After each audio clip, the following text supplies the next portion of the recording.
प्रेम में क्या है, बिक जाना होता है। जिससे हम प्यार करते हैं उसके हाथ बिक गए। यहाँ लोक में प्रेम थोड़ी होता है, यहाँ तो काम वासना है, यहाँ प्रेम थोड़ी है। प्रेम तो वो चीज है कि हम आपसे प्यार करते हैं, अब आप हमें कटवा दे भी तो मैं आपसे ही प्यार करूंगा। आपके सुख के लिए मेरा जीवन है, आपके लिए मेरा जीवन है। लेकिन यहाँ ऐसा नहीं होता। प्यार का नाटक केवल वासनाओं की पूर्ति के लिए। प्यार तो भगवान से होता है, और जब अगर प्यार आपका शुद्ध है तो वहीं भगवान विराजमान है। जहाँ प्यार है, माता पिता से शुद्ध प्यार हो जाए, पत्नी से शुद्ध प्यार हो जाए, पति से शुद्ध प्यार हो जाए, तो भगवान की प्राप्ति हो जाए। प्रेम में बड़ी सामर्थ्य है। देखो ना, हमारे भगवान सर्वलोक महेश्वर होकर प्रिया जी से विनय करते हैं, प्रिया जी के आगे हाथ जोड़े खड़े रहते हैं, क्योंकि वो राधा किशोरी से प्यार करते हैं, तो हाथ जोड़े खड़े रहते हैं। हमारे अच्छे व्यवहार के बावजूद हमें कुछ लोगों के साथ समस्या आने लगती है, ऐसा क्यों होता है महाराज जी? हमारा कोई पूर्व का जो पाप कर्म है वो हमको क्लेश दे रहा है। जैसे कभी कभी होता है कि हम आपके साथ बहुत अच्छा व्यवहार करते हैं, लेकिन आप हमारे साथ अच्छा व्यवहार नहीं करते, तो वो हमारा कर्म आपकी बुद्धि में बैठ करके हमको कष्ट देगा। तो हमें चुपचाप भोग लेना चाहिए, क्योंकि हमने अच्छा कर्म किया है, हमने बुरा किया नहीं। सामने वाला हमारे साथ जो बर्ताव नहीं करना चाहिए वो कर रहा है, तो वो बेचारा है। हमारा कर्म उसकी बुद्धि में बैठ करके है,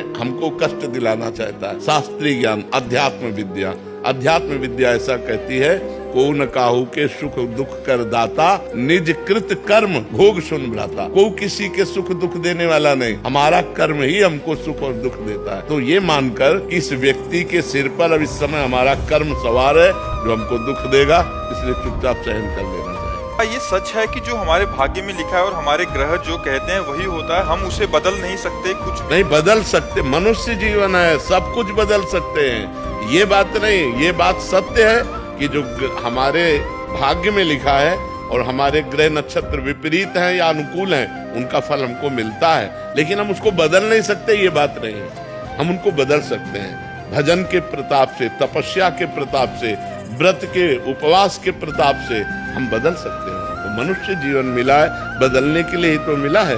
इसलिए खूब नाम जप करो, भगवान के स्तोत्रों का पाठ करो, भगवान की कथा सुनो, बड़े बूढ़ों की सेवा करो, और जो भी समाज की सेवा मिल जाए समाज की सेवा करो। इसी से भाग्य बदलते हैं। भाग्य क्या है? भाग्य है पूर्व में लिखित दुख सुख। पूर्व में लिखित है कि तुम इतने समय अकाल मृत्यु को प्राप्त होगे, इतने समय तुम्हारे कैंसर होगा, इतने समय ये होगा, पर आपने परोपकार किया, भजन किया, तप किया, हो के खत्म हो गया। झटका लगा कि ये मर गया, वो बच गया। वो बचाने वाला है, वो कहाँ से कैसे क्या विधान बनाता है, वो बहुत बड़ा खिलाड़ी है, बहुत बड़ा खिलाड़ी। उसी की शरण में हो जाओ, नाम जप करो, भाग्य बदल जाएगा। कोई अब हमें अपना समझकर वो दुख हमारे साथ शेयर करना चाहे तो ये सुनना उचित है महाराज? हाँ, उसमें कोई अपनी बात, जैसे हम अपनी बात आपसे बता रहे हैं, ये बात अलग हो गई, लेकिन हम उनकी बात आपसे बता रहे हैं। कोई बहुत गलत आदमी है, वैसा है वैसा है, ये निंदा होगी। पर निंदा के सुनेते आवत नहीं कछु हाथ, मूरख पर्वत पाप को ले चल अपने साथ। परदोष दर्शन, परदोष कथन, परदोष चिंतन, ये अंतःकरण को बहुत जल्दी मलिन कर देता है। इसलिए हम अपनी बात आपसे बता रहे हैं, आप मित्रवत सुन रहे हैं, वो बात अलग है। लेकिन हम दूसरे की बात आपसे कह रहे हैं, वो निंदा हो गई, वो चुगली हो गई, वो नहीं सुनना चाहिए। मर्जी, यदि कोई जीवन भर पाप करके अंत समय में हरि नाम जपे तो क्या उसे ऐसा कैसे हो सकता है? अजामिल को संतों ने कृपा करके बेटे का नाम रखवाया, क्योंकि जीवन भर पाप किया है, तो अंत में भोगने के लिए भगवान का नाम कैसे आ जाएगा? उसको भोगने के लिए वही पाप कर्म उसके सामने आ जाएंगे। हाँ, किसी महापुरुष की कृपा हो गई तो बात है। जीवन में कभी पिस्तौल नहीं चलाई, बुढ़ापे में पिस्तौल चला लोगे? ऐसे ही आपने हरिनाम चलाने का अभ्यास नहीं किया तो अंतिम समय में कैसे याद आ जाए भगवान का नाम?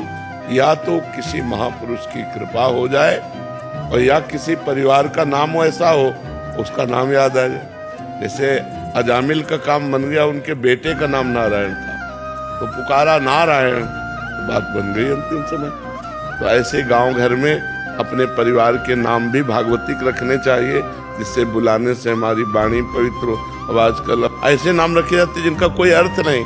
नाम रखने चाहिए भागवतिक, जिससे हम पुकारे, हमारी वाणी पवित्र हो, हमारा घर पवित्र हो। तो इस तरह से दो भाव बनते हैं, या तो किसी संत महापुरुष की कृपा हो जाए, और या कोई पारिवारिक ऐसा नाम हो जिससे आसक्ति हो, अंतिम समय में उसे पुकार लें तो हमारी बात बन जाए। महाराज जी सबसे बड़ा कर्म है, तो अच्छे कर्म की बात नहीं, कभी कर्म नहीं, सबसे बड़ा धर्म है, धर्म युक्त कर्म है। अगर केवल कर्म है तो कर्म तो सब कोई कर रहा है, लेकिन दुर्गति को प्राप्त हो रहा है। धर्म युक्त कर्म, क्या कार्य करना चाहिए, क्या नहीं करना चाहिए, ये शास्त्र प्रतिपादित धर्म, धर्म युक्त कर्म, न कि केवल कर्म। धर्म युक्त कर्म ही सबसे बड़ा है। अगर धर्म युक्त कर्म नहीं है तो वो कर्म किसी काम का नहीं, वो दुर्गति कराने वाला बनेगा, जो धर्म से अलग कर्म है। बहुत बार ऐसा होता है कि उस इंसान जो पूरी निष्ठा से अपने सही कर्म कर रहा है, फिर भी उसके हर छोटी छोटी चीज में बाधा आती है। क्यों? क्योंकि पूर्व में पाप कर्म किया है तो उसको कौन भोगेगा? आज खेती जो बोई है,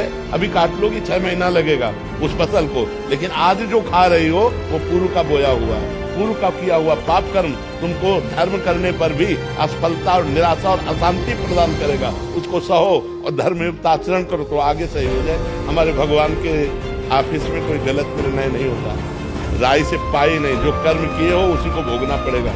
आप खुद अपने निर्णय को देखें कि आप ऐसे गलत हो फिर भी सुखी हो, चैन से देख रहे हो, चैन से सुन रहे हो, चैन से पानी पी रहे हो।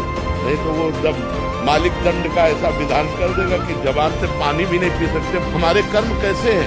हम भगवान को कोसते हैं, लेकिन ईमानदारी से अपने कर्मों का अगर काम खुद जांचें तो ऐसे होगा, ऐसे केवल ऐसे होगा। तो हम तुम्हारे पास उदाहरण है, वो व्यक्ति है जिसके खाने के लिए एक टुकड़ा रोटी नहीं, जिसके रहने के लिए 1 इंच जमीन नहीं, जिसके पास 1 रुपया नहीं, एक आदमी बात करने वाला नहीं। आज आप देख लीजिए, तो ये क्या है? अगर हम भगवान से न जुड़े हो तो हमसे कोई राधे राधे कहे क्या? भगवान का ही तो सारा वैभव है।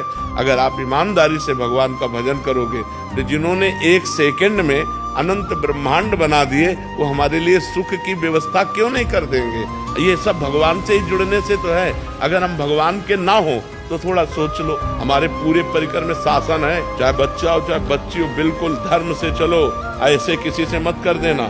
ऐसे रख देता है तो बाबा जी हैं, भिक्षुक है। अगर ऐसे नहीं करना, जो भगवान दे दे उसी से चलना है। तो भगवान के सहारे रहने से, भगवान का नाम जप करने से इस लोक में भी माला माल हो जाओगे। पर आपको समझना होगा कि जैसे आपके पाप है 500 ग्राम और आपका भजन है 25 ग्राम, तो आपका लोड कितना है पाप का? अभी काम नहीं बनेगा। जब 500 क्रॉस कर जाओगे तब माला माल हो जाओगे। जब आपका भजन 500 क्रॉस करके 600 में पहुंचेगा तब सब सिद्धियां, रुपया, पैसा सब मारा घूमेगा, क्योंकि भगवान सबके स्वामी है और आपने भगवान का भजन किया तो सब कुछ प्राप्त होगा।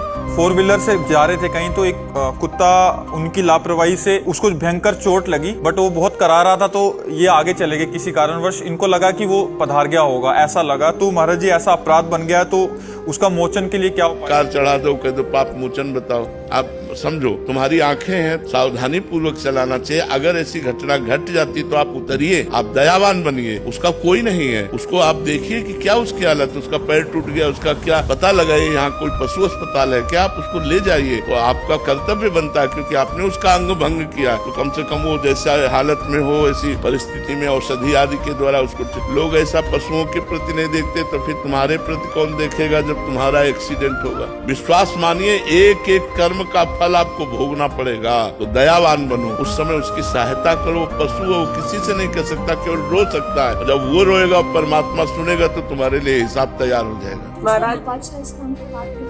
सबसे बड़ा परेशानी है कि आप गाड़ी से उतरी क्यों नहीं, आप उसको देखा क्यों नहीं? आप कंट्रोल में थी, आप उसे जान रहे, दुख पा रहा, फिर आप नीचे नहीं उतर रहे, तो गोपाल शास्त्र नाम पाठ करते हुए भी उसका दंड मिलेगा आपको। कुछ अपराध ऐसे होते हैं जो अनजाने में, अब हाईवे पे या एक्सप्रेस जो बड़े बड़े रोड है, अब वो कंट्रोल नहीं कर सकता, वो अचानक भाग करके आई है और धक्का लगा मर गई, तो उस समय भगवान नाम कीर्तन आदि से वो क्या है, वो माना नहीं जाएगा पाप। क्योंकि उस समय आपकी ना मानसिकता है कि आप उसे मारे, और ना आपके बस में कि आप गाड़ी रोक सके। लेकिन आप गाड़ी जाना कि वो पशु दुख युक्त हुआ, फिर भी आप छोड़ के चल दिए, ये प्रमाद स्थिति है। भगवान से प्रार्थना करो, वही क्षमा कर सकते।